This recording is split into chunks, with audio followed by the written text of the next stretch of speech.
Bob Bell back here with you.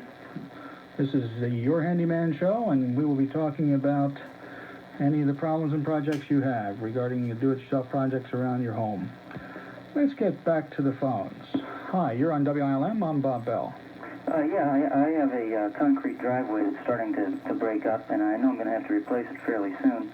I'm undecided, though, whether I should put in concrete again or whether I should put in asphalt.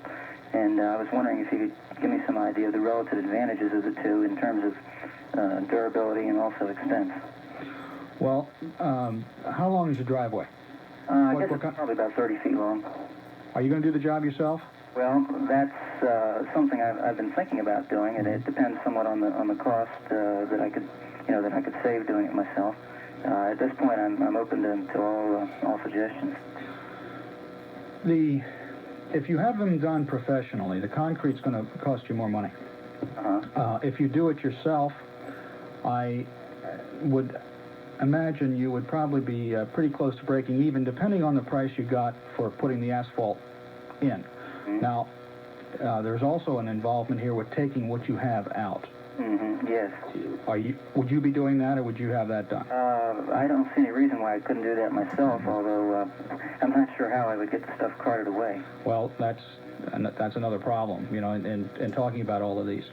The relative merits are, one, that the concrete driveway has been one where in longer stretches really causes more problems for itself if it's not done properly. And of course, before the introduction of asphalt into the small driveway areas, that's pretty much what you saw. And it was also done from an appearance standpoint. People like the idea of having a concrete driveway put in. Although you're going to see more problems with oil spills and other stains that are possible. The durability factor of concrete is much more better than what you would have with an asphalt driveway. With asphalt, you've got a lot more maintenance involved as far as coating it, making sure that if it starts to crack, that you patch it. And every year or 2 years, there's maintenance involved with keeping it well cleaned and also re-oiled, so you don't have the problem of frost heaving it and bringing it up.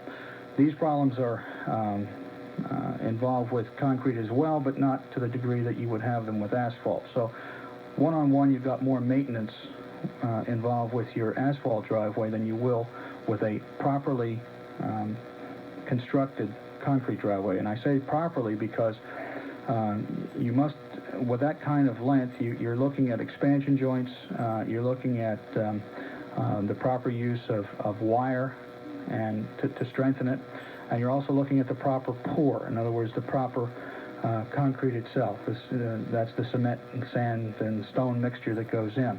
And there are stronger pours in concrete than there are for a driveway than there would be, let's say, for a normal sidewalk. You've got a situation where it's taking more of a beating. There's a car driving across it. And you want to look into that when you think about putting it in yourself. What it gets back to, again, is talk to the people that would do it. There are people that put in concrete driveways. I know I had one done about 4 or 5 years ago who do it on the side. And they could give you a price, as well as the people who are going around putting in asphalt driveways. And this comes down to talking to maybe neighbors or friends who've had this done and find out what they think. I see. Well, I had, in fact, thought about putting it in myself, and I had some doubts about whether I could do the whole thing at once, being, as I said, about 30 feet long. It's in 3 sections currently, divided by expansion joints. Right. And what I had thought is that probably the easiest or safest thing to do anyway, if I put it in myself, would be to do one section at a time, or at least do the first section by itself, and see whether or not I could, how well I can and how quickly I can work. Right. Have you done this before? I've never worked with concrete, no. Okay. If you can, get a friend or two that can help you with it, it's a big help. There's a lot of bull work involved and manual labor in getting this stuff spread and put down. It's certainly easy enough to call any of the concrete companies and get a truck to come out and just you either have to, if you're fortunate enough, you'll be able to run the chute right to where you need it. Well, I thought that's what I'd do. Perhaps they could, especially if I did one section at a time. I wouldn't care if they drove their truck up over the old section and crumbled it up a little bit, because I'd be getting rid of it anyway. And I just do it one section at a time. Is it that much more expensive, though, for them to come out 3 times? Or? What you need to do is talk to them about their minimum loads, and many times they will, they have enough after they've gone to a job to go around to 2 or 3 jobs and drop you off so many yards. There will be a minimum that they will charge depending on how much you require. The first thing to do, I think, would be, let's find out what your cost would be, determine the amount of cubic yards you're going to need, and you will need cubic yards for that size driveway, and calculate that out, give 2 or 3 of them a call, and see what their minimums are for delivering it, and work your costs out that way. Okay. And then also you may want to call 1 or 2 of the people who, and you can let your fingers do the walking in the yellow pages as far as the asphalt's concerned, and talk to them about costs of putting in asphalt paving, and then compare it.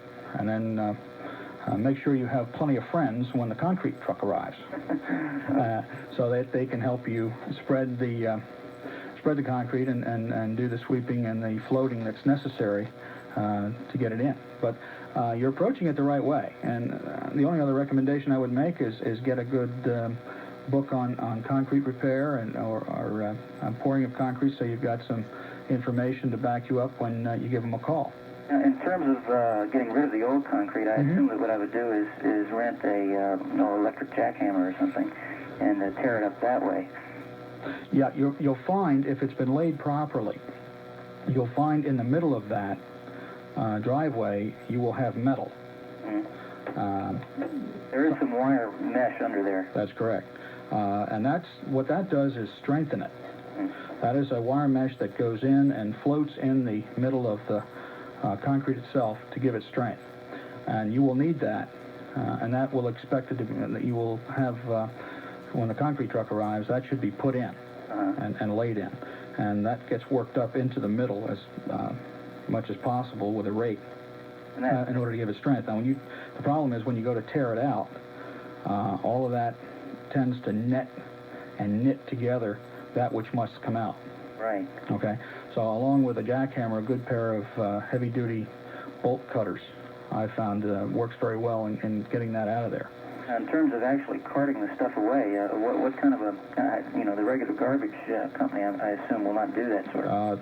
They won't be very pleased if you try to leave it out for them to pick up.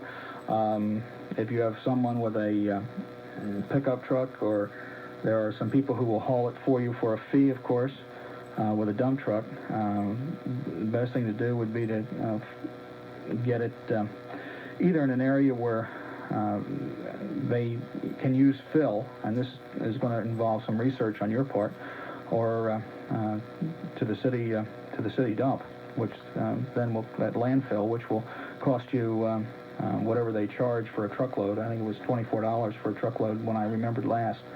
But that's... I'd have to pay that one way or the other. Yeah, you're going to have a fee in getting that out of there. Again, that's something that needs to be done. You've got to get the old out before the new goes in. Right. Well, as a matter of fact, the driveway was undermined by water flow, and I since solved that problem. But it occurred to me that some of the old concrete could be broken up and just put down there as a bed. Wherever you can use it. If you can use it around your area, you're that much better off. Okay? Thank you very much. All right. Thanks for your call. Right. Bye. Bye-bye. This is Bob Bell. I'm on WILM Talk Radio. This is the Your Handyman program, which will run from 1 to 2 every Saturday afternoon. This is our first show. I'm looking forward to your calls. If you've got a problem with repair and maintenance around your house, handyman project, let's talk about it. 656-8134 is our number. We will be right back. They shake my nerves and they rattle my brain. That doctor the J, he just can't be explained. It's understood, they play so good. Ooh, them sixes, great balls of fire. When Tony dribbles down the court, he's so cool.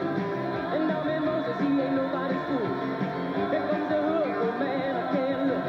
Ooh, them sixes, great balls of fire. Sunday, April 15th is Folgers Thermos Giveaway Day as the Sixers rope the Chicago Bulls at the Spectrum. The first 6,000 adults 21 and over to arrive at the game go home with a free 76ers Folgers Coffee Thermos. Plus, there'll be free gifts and lots of hoopla as the Sixers celebrate Fan Appreciation Day. It's all happening at 105 on Sunday, April 15th at the Spectrum. Don't you dare miss it. On Bobby Jones, you can always depend.